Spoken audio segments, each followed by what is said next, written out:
Bismillahirrahmanirrahim. Dear students, Assalamu alaikum and welcome to Paradise College.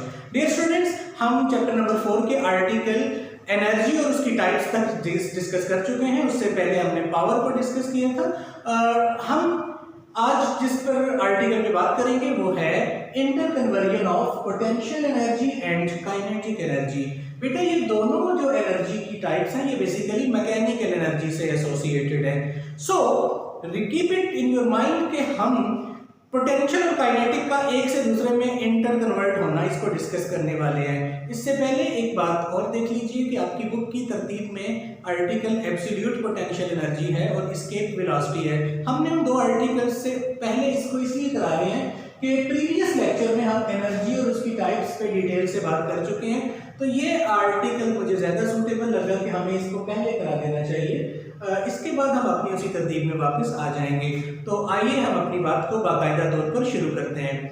Students, हम अपनी daily life में देखें तो बेशुमार जगह पर मैकेनिकल एनर्जी की दोनों टाइप्स एक से दूसरे में कन्वर्ट होती हुई नजर आती हैं। ज़रा देखिए, अगर एक बॉडी को आप सूटेबल हाइट से फेंकते हैं या अलाउ करते हैं तो हम देखते हैं कि सूटेबल हाइट पर जब उसको रखा था तो उसकी स्पीड 0 थी, तो काइनेटिक एनर्जी उस वक्त 0 है, लेकिन उसके पास जो मैक्सिमम एनर्जी है वो पोटेंशियल है, ग्रेविटेशनल पोटेंशियल एनर्जी। जब हम इसे छोड़ते हैं तो हम क्या देखते हैं कि बॉडी की हाइट कम होती जा रही है और बॉडी पर वर्क हो रहा है बाय द फील्ड, और जब work done by the field होता है तो मैंने आपको बताया हुआ है काइनेटिक एनर्जी गेन होती है। तो बॉडी की स्पीड बढ़ती जा रही है, काइनेटिक बढ़ती जा रही है और पोटेंशियल कम होती जा रही है, तो एक एनर्जी दूसरी में कन्वर्ट हो रही है। इसी तरह जब वो बॉडी ज़मीन के बिल्कुल करीब आएगा टकराने से ज़रा पहले, तो हम क्या देखेंगे कि टकराने से ज़रा पहले उसकी हाइट 0 हो जाएगी, पोटेंशियल एनर्जी 0, उस वक्त उसकी स्पीड मैक्सिमम होगी। तो हम देखेंगे पोटेंशियल 0 हो गई, काइनेटिक मैक्सिमम हो गई, जबकि पहले पोटेंशियल मैक्सिमम थी और काइनेटिक 0 थी। अच्छा, अगर इस मिसाल को मैं इस तरह आपके सामने रखूं कि मेरे हाथ में एक बॉल है जिसको मैं थ्रो करता हूं ऊपर की तरफ, तो मेरे मस्कुलर जो एनर्जी है बॉडी में उसने उस बॉल को काइनेटिक एनर्जी दी। तो आप यही कह लीजिए बॉल जब हाथ से निकली ऊपर की तरफ तो बॉल के पास मैक्सिमम काइनेटिक एनर्जी थी। अब क्या हो रहा है कि बॉल जैसे जैसे ऊपर जा रही है उसकी स्पीड कम होती जा रही है क्योंकि ग्रेविटेशनल फोर्स के अगेंस्ट वर्क हो रहा है, तो पोटेंशियल एनर्जी गेन होती जा रही है, काइनेटिक कम होती जा रही है, यहाँ तक कि बॉल टॉप हाइट तक जाती है और रुक जाती है। अब देखेंगे जब रुक गई तो काइनेटिक 0 हो गई। तो हमने शुरू में क्या कहा, बॉल जब हाथ से निकली थी तो काइनेटिक मैक्सिमम थी और पोटेंशियल 0 थी। ठीक है, रेफरेंस पोटेंशियल यकीनन आप समझ गए होंगे जिस रेफरेंस से बात कर रहे हैं। और फिर हमने देखा कि काइनेटिक डिक्रीज होती जा रही है और पोटेंशियल इंक्रीज होती जा रही है, यहाँ तक कि बॉल टॉप हाइट पे आई तो काइनेटिक 0 और पोटेंशियल मैक्सिमम। तो यहाँ काइनेटिक एनर्जी पोटेंशियल में कन्वर्ट हो रही थी, और जब टॉप हाइट से बॉल वापस आएगी तो फिर आप देखेंगे पोटेंशियल डिक्रीज होगी और काइनेटिक इंक्रीज होगी। सो यहाँ पर हमने आज डिस्कस करना है कि दोनों एनर्जी एक दूसरे में इंटर कन्वर्टेबल है। इस बात को आप एक्सप्लेन कीजिए। तो मैं इसके टेक्सचर की तरफ आता हूँ, आइए इसकी तरफ चलते हैं। The kinetic energy and potential energy are interconvertible. Interconvertible mean एक से दूसरे में कन्वर्ट हो सकती हैं। ठीक है,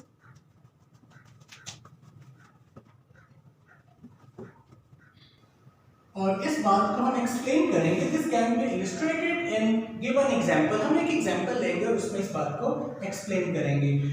मजीद बच्चों ये बात याद रखिएगा, ये पॉइंट है, पॉइंट नोटेबल के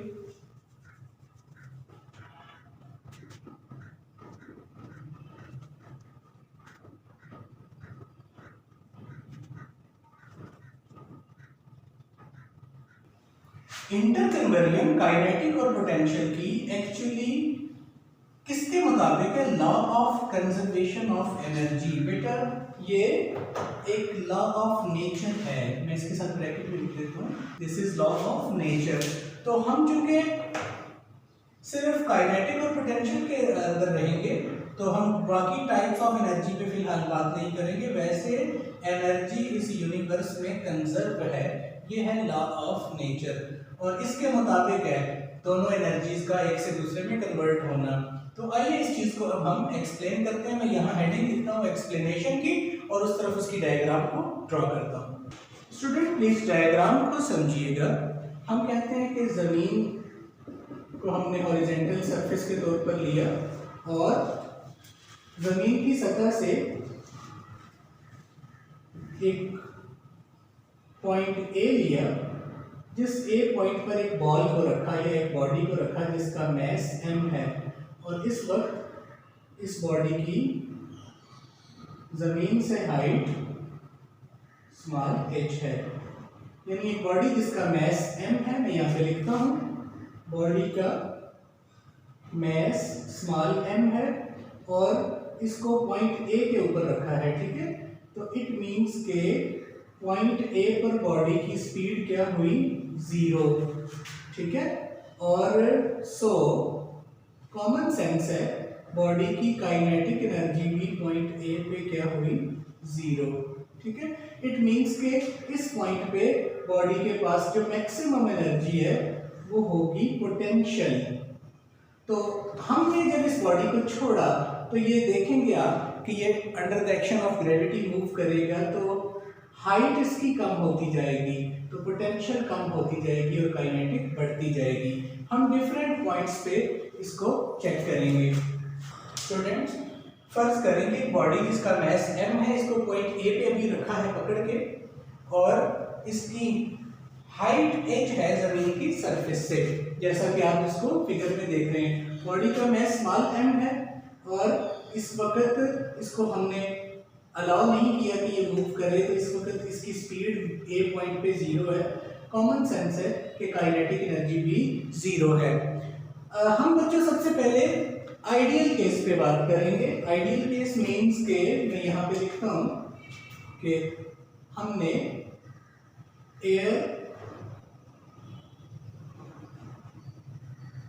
फ्रिक्शन को इग्नोर किया हुआ है, क्योंकि हम सिर्फ दो एनर्जीज के दरमियान इंटर कन्वर्जन की बात कर रहे हैं, तो हम किसी तरह के एनर्जी लॉस की बात नहीं करेंगे, यानी किसी तरह की ऐसी एनर्जी चेंज की बात नहीं करेंगे जो काइनेटिक और पोटेंशियल के अलावा हो।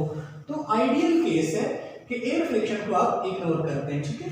मैं यहाँ पे लिख देता हूँ हेयर एयर फ्रिक्शन तो इग्नोर है। दिस इंप्लाइज दैट, अब कॉमन सेंस है बेटा कि speed of body at point A that is va, तो ये क्या हुई, 0। तो जब स्पीड 0 है सो कॉमन सेंस है कि काइनेटिक एनर्जी पॉइंट ए पर, काइनेटिक एनर्जी का फॉर्मूला होता है हाफ mv², तो va आ गया ए पॉइंट के लिहाज से। जब स्पीड 0 है तो कॉमन सेंस है कि काइनेटिक एनर्जी भी क्या हुई, 0। But gravitational potential energy at point A that is maximum is equal to mgh, क्योंकि पॉइंट ए पर बॉडी की हाइट स्मॉल h है। तो आपको नजर आ रहा है कि काइनेटिक एनर्जी 0 है तो पोटेंशियल मैक्सिमम है। मैं यहाँ पे लिख देता हूँ कि यहाँ पर पोटेंशियल एनर्जी मैक्सिमम है और काइनेटिक एनर्जी 0 है। So we can say total energy at point A, total energy बेटा दो एनर्जीज का सम है, दोनों मैकेनिकल एनर्जीज काइनेटिक और पोटेंशियल, इन दो एनर्जीज का सम टोटल मैकेनिकल एनर्जी होती है। तो काइनेटिक तो 0 थी और पोटेंशियल है mgh। सो पॉइंट ए पर जो टोटल एनर्जी की वैल्यू आई वो आई mgh। इसको मैं ब्लॉक दे रहा हूँ और इसको कह रहा हूँ equation number 1। This is total energy at point ए, और टोटल एनर्जी ए पॉइंट पर सारी की सारी पोटेंशियल है, काइनेटिक 0 है, तो हमने टोटल की वैल्यू को फाइंड किया। अब चलते हैं इंटर कन्वर्जन की तरफ। ये तो पॉइंट ए की बात थी। जब इस बॉडी को अलाउ करेंगे तो बॉडी मूव करता हुआ डाउनवर्ड आएगा। हम कहते हैं कि एक तो टॉप पॉइंट है और एक वो पॉइंट है जब वो जमीन पर आके हिट करेगा, यानी हिट करने से जरा पहले। तो हम आपकी बुक के अकॉर्डिंग 3 पॉइंट्स ले लेते हैं। एक पॉइंट तो स्टार्ट में लिया ए, एक पॉइंट ले लेते हैं दरमियान में जिसका नाम है पॉइंट बी। इसका ये मतलब नहीं है कि बॉडी यहाँ पे आके रुक गया है, ये इसके पाथ के दरमियान कोई पॉइंट है, यानी बी पॉइंट वो है जब बॉडी ने ऊपर से नीचे आते हुए फर्ज कर ले एक्स डिस्टेंस कवर किया, ये हम खुद से फर्ज कर रहे हैं, ठीक है। इसका मतलब है बी पॉइंट के ऊपर बॉडी की जो हाइट है वो कितनी बची, हाइट तो जमीन से लेते हैं और हाइट बची, टोटल हाइट थी एच, एच में से एक्स डिस्टेंस कम हो गया तो बी पॉइंट पे हाइट कितनी आई, एच माइनस एक्स, ठीक है। तो हम यहाँ पे कहेंगे this is height at point B, okay. इसी तरह ये बॉडी मूव करता हुआ जमीन पे आके हिट भी करेगा, तो हिट करने से जरा पहले एक पॉइंट और ले लिया, इस पॉइंट का नाम रख लें पॉइंट सी। तो 3 पॉइंट्स हो गए, ए टॉप हाइट पे पॉइंट, बी कोई दरमियान में पॉइंट और सी जस्ट बिफोर कोलिजन कोई पॉइंट है। अब बच्चों हम इस चीज को यहाँ पे मेंशन करते हैं कि व्हेन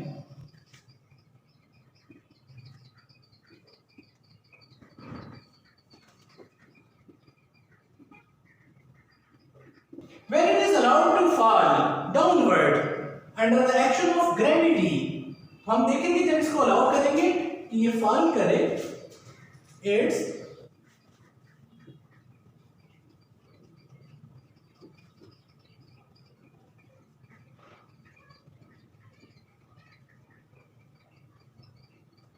इसकी हाइट डिक्रीज होती जा रही है बच्चों और स्पीड इंक्रीज होती जा रही है under the action of constant acceleration due to gravity small g. आप जानते हैं कि बॉडी जब छोड़ा जाता है तो हर सेकंड में वेलोसिटी में 9.8 का इजाफा होता है मीटर पर सेकंड में।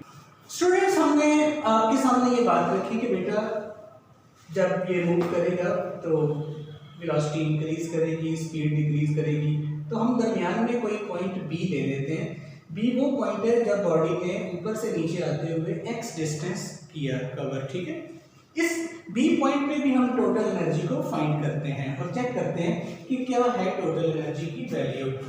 बी वो पॉइंट है जब बॉडी ने कितना डिस्टेंस कवर किया, x, from point A to B. अब इस बी पॉइंट पे बेटा ना तो काइनेटिक जीरो होगी ना पोटेंशियल, क्योंकि बॉडी मूव भी कर रहा है। बी इस पॉइंट पे बॉडी रुका नहीं है, बल्कि बी पॉइंट पे बॉडी की कोई ना कोई वेलोसिटी है, काइनेटिक भी होगी और पोटेंशियल भी होगी, ठीक है। तो अब हम दिस इंप्लाइज दैट, मैं यहाँ पे लिखता हूं कि potential energy at point B that is equal to m g into height के बराबर होती है। और आप जानते हैं बी पॉइंट पे बॉडी की जो हाइट है वो डायग्राम के मुताबिक आपको नजर आ रही है h माइनस एक्स, क्योंकि x डिस्टेंस वो कवर कर चुकी है तो जमीन से जो हाइट है वो h माइनस एक्स है। Kinetic energy at point A, kinetic energy का फॉर्मूला आप जानते हैं, half m v square at point B. अब बेटा स्पीड एट पॉइंट बी किस तरह से कैलकुलेट करें, क्योंकि इसको कैलकुलेट करना जरूरी है। तो आप मुझे ये बताइए कि बॉडी ए से बी तक आया तो उसने कितना डिस्टेंस कवर किया, x, उसकी स्पीड वी ए से क्या हो गई, वी बी। इट मींस इस पॉइंट पे बॉडी की स्पीड जो है वो वी बी है, that is speed at point. इस वी बी को कैसे कैलकुलेट करें, जब ए से बी तक आए स्पीड वी ए से बी बी हुई, कितना डिस्टेंस कवर किया, x, किसके जेरे असर, ग्रेविटेशनल फोर्स के जेरे असर। तो हम थर्ड इक्वेशन को यूज कर सकते हैं जिसमें इनिशियल फाइनल स्पीड डिस्टेंस के साथ आ रही है। Using third equation of motion, motion की थर्ड इक्वेशन क्या है, 2as is equal to vf square minus vi square. प्यारे बच्चों है यहाँ पर हम चूंकि बात कर रहे हैं पॉइंट ए से पॉइंट बी तक, तो बताइए ए की जगह ग्रेविटेशन g आ जाएगा, s की जगह x आ जाएगा, क्योंकि बॉडी ने कितना डिस्टेंस कवर किया, x, और vf की जगह vb आ जाएगा फाइनल पॉइंट पे स्पीड, और vi की जगह va आ जाएगा इनिशियल पॉइंट पे स्पीड। हम जानते हैं पॉइंट ए पे बॉडी की स्पीड क्या थी, 0, ये सारा फैक्टर हो गया 0। तो बताइए vb का स्क्वायर किसके इक्वल है, 2g एक्स के। हमने स्क्वायर रूट भी नहीं लिया क्योंकि ये सारा स्क्वायर यहाँ पे पुट हो जाएगा। तो इस वैल्यू को काइनेटिक एनर्जी के इस रिजल्ट में पुट करते हैं। जब पुट करेंगे तो मैं इसको अब यहाँ पे इस तरह लिख रहा हूँ, this implies that kinetic energy at point B हमारे पास आ जाएगी 1/2m और बी के स्क्वायर की जगह 2g इंटू एक्स, ये 2 कैंसिल हो जाएगा तो ये रिजल्ट आ जाएगा mgx। तो आपने बेटा देखा बी जो दरमियान में पॉइंट है, इस पॉइंट पे कुछ काइनेटिक एनर्जी है बॉडी के पास, कुछ पोटेंशियल है। पोटेंशियल mgh माइनस एक्स है और काइनेटिक mgx है। तो अब हम इन दोनों को इकट्ठा करते हैं। So we can say total mechanical energy at point B. आप जानते हैं टोटल मैकेनिकल एनर्जी दो एनर्जीज का सम होती है, kinetic energy at point B plus potential energy at point B.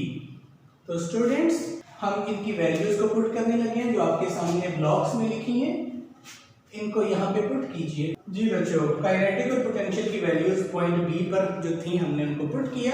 अब इसको सॉल्व करते हैं। mgx प्लस इस mg को मल्टीप्लाई कीजिए, mgh माइनस mgx, ये दोनों कैंसिल होने के बाद पॉइंट बी पर भी टोटल एनर्जी mgh ही आई है। अब कुछ बच्चे ये ना समझें कि ये शायद mgh लिख दी है तो ये टोटल पोटेंशियल है, ऐसा नहीं है। इसका मतलब है टोटल एनर्जी की वैल्यू उस mgh के बराबर है जो स्टार्ट में टोटल थी, ठीक है। तो दिस इज इक्वेशन नंबर 2। तो ये इक्वेशन 2 बता रही है कि टोटल एनर्जी पॉइंट बी पर उतनी है जितनी पॉइंट ए पर थी। फर्क क्या है, ए पर टोटल पोटेंशियल थी, काइनेटिक नहीं थी, लेकिन बी पे कुछ पोटेंशियल है और कुछ काइनेटिक है, लेकिन दोनों का सम उतना ही है जितना ए पर था। आइए अब हम पॉइंट सी पर बात कर लेते हैं। नाउ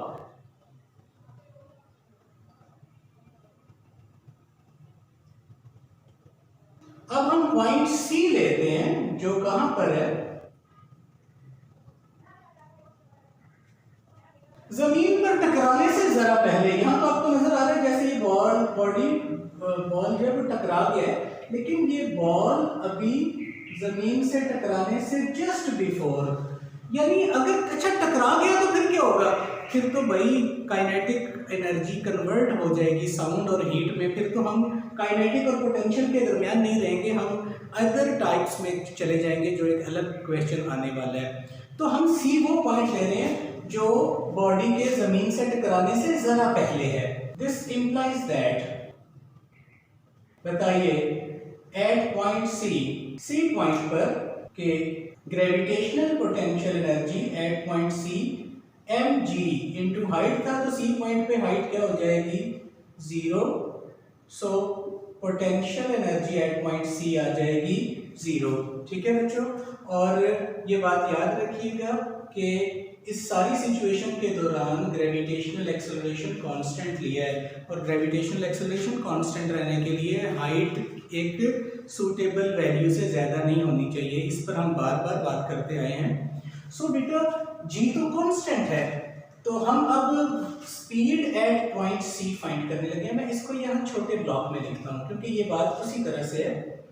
तो अब हम यहाँ पे बात करेंगे कि बॉडी की kinetic energy at point C क्या होगी। काइनेटिक एनर्जी का फॉर्मूला है 1/2 mv²। अब सी पॉइंट पे स्पीड कैसे फाइंड करें, तो देखिए अगर हम ए से सी तक की बात करें तो बात करते हैं फ्रॉम पॉइंट ए टू सी। जब बॉडी ए से सी तक आया तो उसने कितना डिस्टेंस कवर किया, हाइट के बराबर। तो इक्वेशन थर्ड उसी तरह यूज करेंगे, 2as is equal to vf² minus vi²। A की जगह तो ग्रेविटेशनल एक्सेलरेशन g पुट हो जाएगा और s की जगह h, क्योंकि a से c तक आते हुए डिस्टेंस h है, और vf की वैल्यू vc है फाइनल पॉइंट, और इनिशियल पॉइंट a था, और आप जानते हैं कि a पॉइंट पे बॉडी की स्पीड क्या थी 0। तो बताइए vc का स्क्वायर क्या आ जाएगा, 2g इंटू एच। इसको काइनेटिक एनर्जी के रिजल्ट में पुट कीजिए। जी बेटा, आपने Vc की वैल्यू का स्केयर यहाँ पे पुट किया, ये 2 कैंसिल, तो आपने देखा C पॉइंट पे टोटल एनर्जी जो है वो काइनेटिक है और उसकी वैल्यू mgh है, यानी उस टोटल mgh के बराबर है जो पॉइंट C पर थी, A पर थी। तो मुराद ये है कि C पर काइनेटिक मैक्सिमम और पोटेंशियल 0, जबकि A पर काइनेटिक 0 और पोटेंशियल मैक्सिमम C। सो आप कहेंगे total energy at point C बराबर थी potential at C plus kinetic at point C। तो आपको पता लगा पोटेंशियल तो हुई 0 और काइनेटिक की वैल्यू इक्वल हुई mgh की। सो टोटल एनर्जी बेटा पॉइंट C के ऊपर भी उतनी ही है जितनी A और B पर थी। इसे कह रहे हैं इक्वेशन नंबर 3। स्टूडेंट्स, हमने A, B और C तीनों पॉइंट्स पे टोटल एनर्जी फाइंड की, तो टोटल एनर्जी सेम आई। इसका क्या मतलब है? इसका मतलब है अगर एयर फ्रिक्शन इग्नोर हो तो काइनेटिक अगर बढ़ रही है तो पोटेंशियल उतनी ही कम हो रही है, लेकिन टोटल एनर्जी कांस्टेंट रहती है, यानी इस केस में पोटेंशियल कन्वर्ट होती जा रही थी और काइनेटिक बढ़ती जा रही थी। सो हम यहाँ पे कंक्लूड करते हैं, this implies that from 1, 2 and 3 it is concluded that kinetic energy and potential energy are interconvertible but total energy remains constant। और साथ में ब्रैकेट में लिखता हूँ, ये सिर्फ किस केस की बात कर रहे हैं? आइडियल केस की। एयर फ्रिक्शन को बच्चों हमने इग्नोर रखी। अगर एयर फ्रिक्शन इन्वॉल्व होती तो कभी भी पोटेंशियल 100% काइनेटिक में कन्वर्ट नहीं होनी थी, बल्कि कुछ ना कुछ लॉस होनी थी। इस पे बात अब करने लगे हैं। यहाँ तक हमारा एक मरहला मुकम्मल हुआ। अब हम इस बात को एक और डायग्राम में देखते हैं। स्टूडेंट्स, जनरल फॉर्म हमारे पास है कि अगर एयर फ्रिक्शन इग्नोर हो तो ऊपर से नीचे आते हुए, ठीक है, हम जैसे आपके सामने दिखा रहे हैं कि एक बॉडी पॉइंट P से Q तक आया, ये डाउनवर्ड मूव करते हुए हमने कोई से 2 पॉइंट्स लिए, तो हम देखेंगे कि पोटेंशियल एनर्जी लॉस होगी और काइनेटिक एनर्जी बढ़ेगी। देखें, पॉइंट P पर जब बॉडी था उसकी हाइट h1 थी, Q पर आया तो हाइट h2 होगी, तो हाइट ज्यादा से कम हुई तो पोटेंशियल एनर्जी ज्यादा से क्या हुई? कम। तो पोटेंशियल एनर्जी में कितना चेंज आया? ज्यादा में से कम को माइनस करते हैं, लेकिन काइनेटिक एनर्जी जो है वो इस पॉइंट पर ज्यादा है, ठीक है, तो काइनेटिक एनर्जी फाइनल ज्यादा है, इनिशियल कम थी। अगर P पॉइंट पे बॉडी रुका होता तो V1 वैसे ही 0 आ जाना था। एनीवे, टोटल एनर्जी कांस्टेंट रहती है but potential to kinetic interconvert हो रही है। ये तो तब है जब बॉडी ऊपर से नीचे आ रहा है। अब हम इससे उलट भी बात कर सकते हैं। हम एक बॉडी को नीचे से ऊपर फेंकेंगे तो काइनेटिक ग्रेजुअली कम होती जाएगी और पोटेंशियल बढ़ती जाएगी। सो यहाँ पे हम क्या कहेंगे? Loss of kinetic energy is equal to gain in potential energy. ये बात मैं स्क्रीन पे आपको दिखा रहा हूँ। आइए इसको चेक कर लेते हैं। स्टूडेंट्स, ये तो बात तब तक एप्लीकेबल है जब तक एयर फ्रिक्शन इग्नोर हो, लेकिन रियल लाइफ में कभी भी ऐसे नहीं होता। मैं एक मिसाल देता हूँ। देखिए, मेरे हाथ में एक बॉडी है, इस वक्त इसके पास पोटेंशियल एनर्जी फर्ज कर लें 15 जूल है। मैं इसको छोड़ता हूँ तो जब ये यहाँ से ट्रेवल करता हुआ ज़मीन तक पहुँचेगा तो दरमियान में एयर में से गुजर के जा रहा है, तो यकीनन एयर फ्रिक्शन इसकी एनर्जी को ज़ाया करेगी। मीन्स के work done against air friction होगा, और जब भी वर्क डन अगेंस्ट होता है एयर फ्रिक्शन तो वो एनर्जी लॉस होती है। तो मैं मिसाल देता हूँ कि 15 जूल में से 3 जूल ज़ाया हो गई एयर फ्रिक्शन में, तो काइनेटिक एनर्जी अब 15 तो नहीं बनेगी, वो कितनी बनेगी? 12। तो 12 प्लस 3 टोटल फिर भी कांस्टेंट है, लेकिन अब टोटल कन्वर्जन नहीं होगी। यानी जब एयर फ्रिक्शन इन्वॉल्व हो जाए तो एनर्जी टोटली कन्वर्ट नहीं होती, बल्कि उसमें से कुछ ना कुछ लॉस होती है। आइए इसको देखते हैं।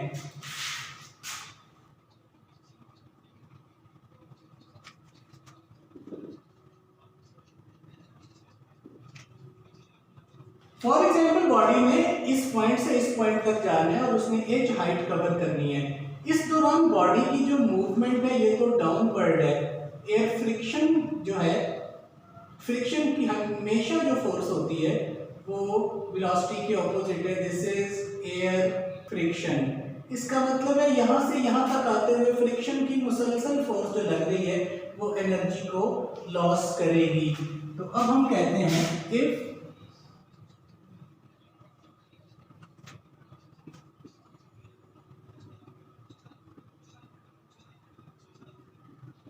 अगर एयर फ्रिक्शन प्रेजेंट है तो एनर्जी का कुछ हिस्सा उस फ्रिक्शन के खिलाफ वर्क करने में जाया होगा। इसका मतलब है हम यहाँ पे क्या कहेंगे, ऊपर से नीचे आते हुए लॉस ऑफ पोटेंशियल एनर्जी में से माइनस करेंगे work done against air friction. जैसे मैंने कहा फर्ज करें 15 जूल पोटेंशियल एनर्जी थी, तो यहाँ से यहाँ तक आते हुए एयर फ्रिक्शन में 3 जूल लॉस हो गई। तो जो बचेगी वो होगी गेन इन काइनेटिक एनर्जी। आप इसको कोई से 2 पॉइंट्स के दरमियान ले सकते हैं। मैंने तो ऊपर से नीचे तक आते हुए टोटल केस डिस्कस कर दिया।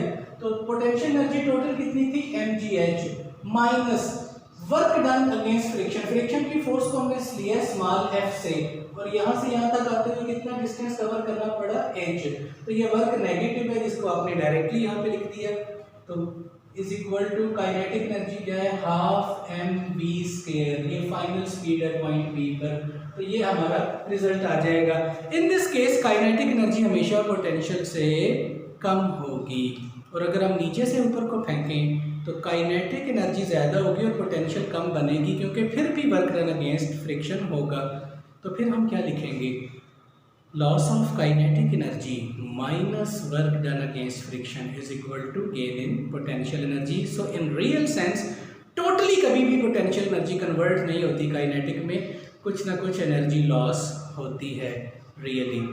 तो बच्चों आज का लेक्चर इतना ही। मैं उम्मीद करता हूँ ये बातें आपको बहुत अच्छे से समझ आई होंगी। Wish you very best of luck. अल्लाह हाफिज़।